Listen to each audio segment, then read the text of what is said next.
প্রাথমিক নিয়োগ দুর্নীতি মামলায় অসুস্থতায় গড়হাজির কালীঘাটের কাকু, পিছিয়ে গেল চার্জ গঠন। কাকুর অসুস্থতায় ফের পিছিয়ে গেল প্রাথমিক নিয়োগ দুর্নীতি মামলায় চার্জ গঠন। সোমবার ইডির বিশেষ আদালতে যাওয়ার পথে অসুস্থ হয়ে পড়েন কালীঘাটের কাকু সুজয় কৃষ্ণ ভদ্র। তাঁকেই ভর্তি করানো হয়েছে হাসপাতালে।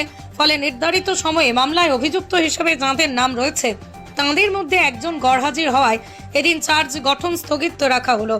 যে বেসরকারি হাসপাতালে সুজয় কৃষ্ণকে ভর্তি করা হয়েছে তাদের থেকে মেডিকেল রিপোর্ট চাইলেন ইডি আদালতের বিচারক। 2রা জানুয়ারির মধ্যে সেই রিপোর্ট পেশ করতে হবে আদালতে। তারপরেই ফের শুরু হতে পারে চার্জ গঠনের প্রক্রিয়া। প্রাথমিকে শিক্ষক নিয়োগ দুর্নীতি মামলায় এ নিয়ে বেশ কয়েকবার পিছিয়ে গেল চার্জ গঠন। জানা গেছে এদিন সকাল থেকে অসুস্থ বোধ করছিলেন সুজয় কৃষ্ণ ভদ্র। বিচারক জানান আগামী 2রা জানুয়ারি পরবর্তী শুনানি। তবে বিচারকের ভৎসনার মুখে পড়তে হয় আইনজীবীকে। বিচারক প্রশ্ন তোলেন, একজন অসুস্থ বোধ করা সত্ত্বেও কেন চিকিৎসা হলো না?